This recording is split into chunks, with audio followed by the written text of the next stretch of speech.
सोमलपुर के राजा सूर्य प्रताप बेहद ही प्रतापी और लोकप्रिय राजा थे।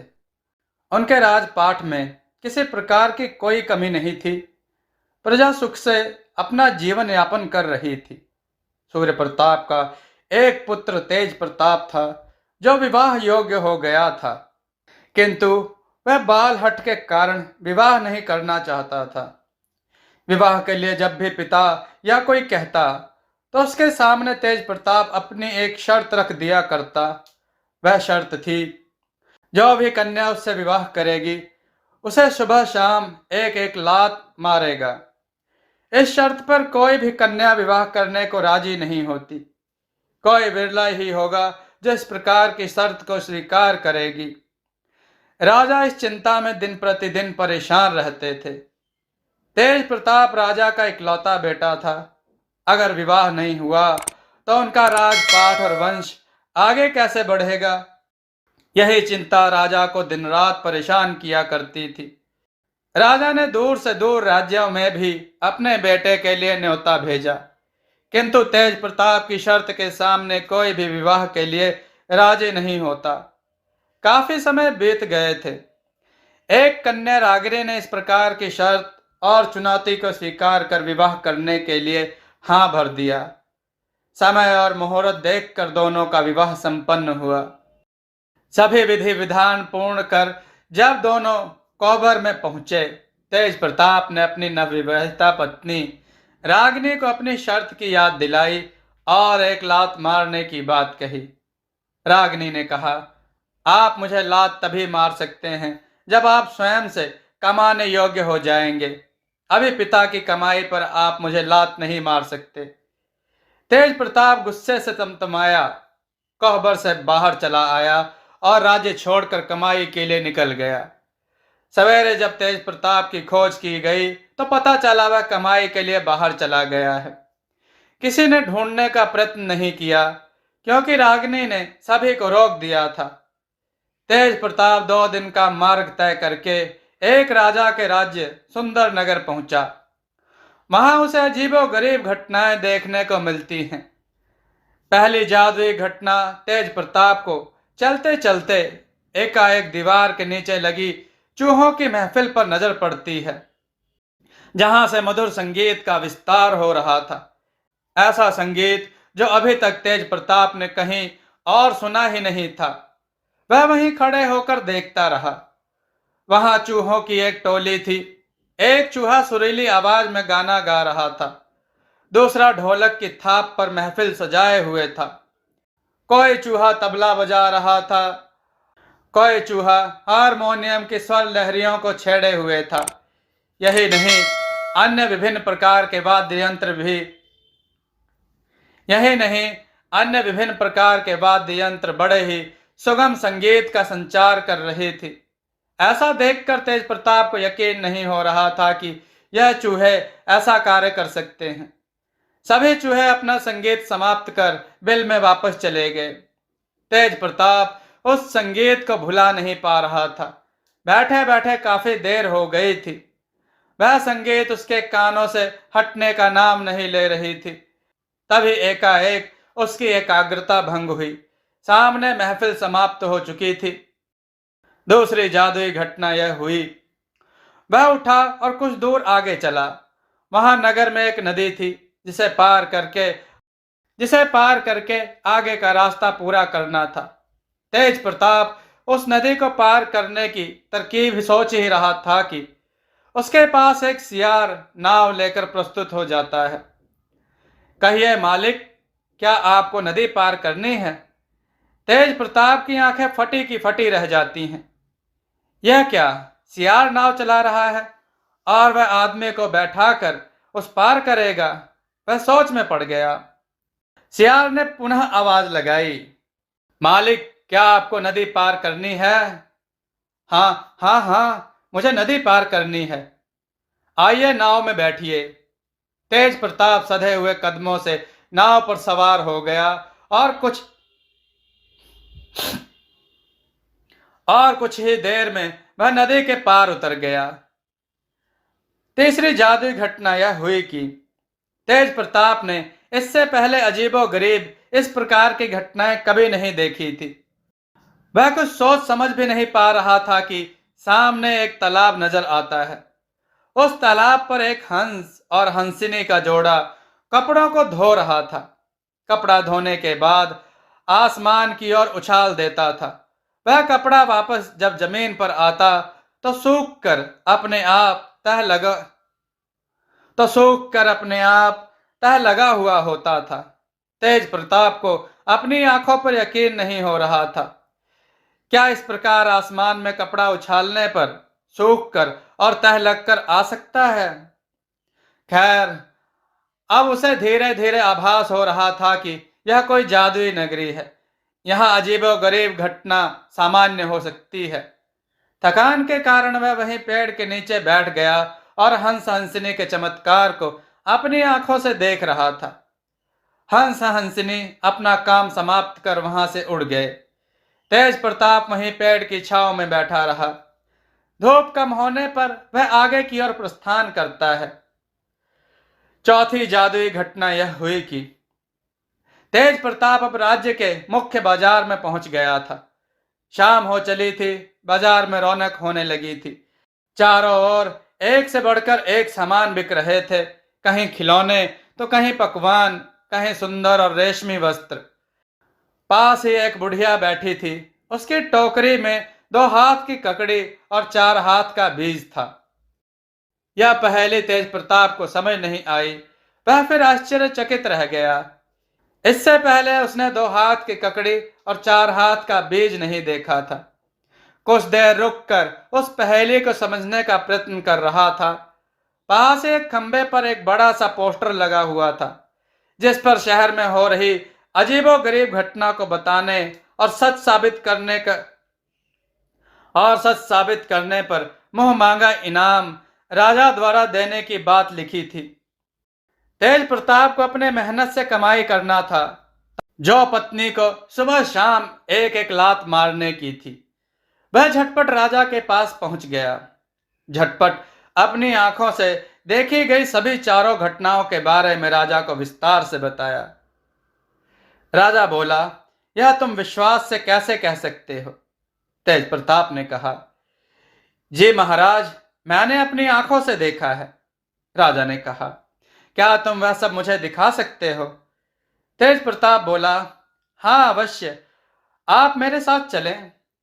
राजा बोला, अगर तुमने नहीं दिखाया तो तुम्हें आजीवन बंदी बना लिया जाएगा। तेज प्रताप बोला, जी महाराज, किंतु एक बार चलकर देख लें। तेज प्रताप ने कहा, अगर मैं आपको सच दिखा दूंगा तो आप मुझे आधा राज्य दे देंगे। राजा बोला, अवश्य, हम वचन के पक्के हैं। तेज प्रताप बोला, तो महाराज जल्दी करें, मैं आपको सभी घटनाओं को दिखा सकता हूं। चारों जादुई घटनाओं का प्रमाण क्या तेज प्रताप दे पाएगा? चलिए जानते हैं। राजा अपने मंत्री और कुछ दरबारियों के साथ तेज प्रताप के पीछे पीछे चलते हैं। तेज प्रताप एक एक करके सभी जगह जाता है। पहले वह बुढ़िया के पास पहुंचता है। बुढ़िया दूर से सेना आते देख घबरा कर वहां से भाग जाती है। तेज प्रताप को वहां बुढ़िया नजर नहीं आती। महाराज, यहीं बैठकर बुढ़िया खीरा और बीज बेच रही थी, ना जाने कहां चली गई। यह घटना तुम्हारी गलत साबित हुई। ठीक है महाराज, अगली घटना दिखाना चाहता हूं। राजा बोला, चलो। वह सभी को लेकर उस तालाब के पास पहुंचा जहां हंस हंसनी कपड़े धो रहे थे। हंस हंसनी इतने दूर से राजा और उसकी सेना को आते देख अपनी गठरी बांधी और आसमान में उड़ गए। तेज प्रताप राजा को लेकर जब तालाब पर पहुंचे तो वहां कोई नहीं था। राजा बोला, यह घटना भी झूठी साबित हुई। तेज प्रताप सभी को लेकर उस नदी के पास पहुंचा जहां सियार नाव चला रहा था। सियार इतनी बड़ी सेना आती देख घबरा गया। सोचने लगा, मैं अकेला जीव इतनी बड़ी सेना को कैसे पार कर सकूंगा। विचार कर वह नाव छोड़कर भाग खड़ा हुआ। तेज प्रताप की यह बात भी राजा के सामने झूठ साबित हुई। तेज प्रताप, तुम्हारी यह सभी घटनाएं गलत साबित हो रही हैं। तुम्हें हमारे साथ मजाक नहीं करना चाहिए था। नहीं महाराज, मैं मजाक नहीं कर रहा हूं, अपनी आंखों देखी बातें आपको बता रहा हूं। बस अगली घटना को देख लीजिए, जहां चूहे मधुर संगीत बजा रहे थे। सभी एक एक करके नदी पार कर गए। तेज प्रताप उन सभी को लेकर उसी दीवार के नीचे पहुंच गया, जहां चूहों की मंडली जमा हुई थी और चूहे नाच गा रहे थे। किंतु चूहों ने भी दूर से ढेर सारे लोगों को आता देख अपना सारा सामान लेकर बिल में छुप गए थे। तेज प्रताप चारों घटनाओं को साबित नहीं कर पाया, अतः उसे बिना देरी के बंदी बना लिया गया। वह अपनी बातों पर डटा रहा, किंतु राजा ने एक बात नहीं सुनी और कठोर सजा देने का ऐलान कर दिया। तेज प्रताप की खोज शुरू हुई। मित्रों, काफी दिन बीत गए थे। इधर तेज प्रताप की नवविवाहिता पत्नी रागिनी चिंतित होने लगी थी। अगर वह कमाई के लिए गया था और कमाने लगा तो लात मारने की लालसा में तुरंत लौट आता, किंतु लगता है उनके साथ कोई अप्रिय घटना हो गई है। अब तेज प्रताप की खोज करनी चाहिए। रागिनी ने सुंदर युवक का वेश धारण किया और तेज प्रताप की खोज में निकल गई। ढेरों राज्य में तलाश की, किंतु तेज प्रताप का कोई सुराग हाथ नहीं लगा। रागिनी ढूंढते ढूंढते उसी राज्य में पहुंची जहां तेज प्रताप को कैद किया गया था। रागिनी ने भी वह सभी चारों घटनाओं को बारी बारी देखा और खंबे पर लगा उस इनाम के बारे में भी पढ़ा, जो राजा के द्वारा घटना को सच साबित करने के बाद दिया जाना था। रागिनी को विश्वास हुआ कि हो न हो तेज प्रताप को इसी राजा ने बंदी बनाया हुआ है। यह राजा की कोई चाल है जिसे कोई व्यक्ति सच साबित नहीं कर पाता। तेज प्रताप को छुड़ाने की रणनीति। मित्रों, रागिनी ने बिना कुछ देरी किए वापस अपने राज्य लौट आई। अपने राज्य आकर रागिनी ने एक सेना तैयार किया, जिसमें दर्जन बिल्ली, 2 दर्जन कुत्ते, 2 चील और एक शेर का बच्चा पाला। सभी को भरपूर प्रशिक्षण दिया गया। 1 महीना बीत गए। रागिनी ने दिन रात एक करके इन सभी को इतना अभ्यस्त कर दिया था कि रागिनी के बताए अनुसार कोई भी कार्य कर सकते थे। जब सभी रागिनी के आदेशों के अनुसार अभ्यस्त हो गए तो रागिनी उन सभी को लेकर उस राज्य की ओर राजकुमार के भेष में रवाना हुई। रास्ते में कोई उससे पूछता, अरे भैया, क्या तुम कर्तव्य दिखाने वाले हो? राजकुमार सभी को ना करते हुए, यह सभी पालतू हैं, ऐसा कहकर आगे बढ़ता गया। सफर पूरा कर राजकुमार सुंदर नगर पहुंच गया। रागिनी की सेना का लाजवाब मोर्चाबंदी राजकुमार ने मित्रों, रागिनी की सेना का लाजवाब मोर्चाबंदी। राजकुमार ने चूहों के पास बिल्लियों की फौज तैनात कर दी और उन्हें उसी प्रकार संगीत बजाने के लिए कहकर आगे बढ़ गया। आगे सियार मिला, उसके पास 2 कुत्तों को तैनात करके आगे तालाब, जहां हंस हंसनी कपड़े धोया करते थे, वहां दोनों चीलों को तैनात करके आगे बढ़ जाता है। शहर पहुंचकर बुढ़िया के पास शेर के बच्चे को तैनात करके राजा के पास दरबार में राजकुमार हाजिर हो जाता है। आंखों देखी पूरी घटना को साबित करने की बात कहकर राजा को अपने साथ चलने का आग्रह करता है। राजा अपनी शर्तों को राजकुमार से बताता है ताकि बाद में कहना सुनना ना रहे। राजकुमार पूरी तैयारी के साथ आया था। वह राजा को अपने साथ लेकर चला। राजा और उसके मंत्री को बुढ़िया ने दूर से आता देख भागने की कोशिश की, किंतु शेर का बच्चा पूरी मुस्तैदी से तैयार था। उसने बुढ़िया को भागने नहीं दिया।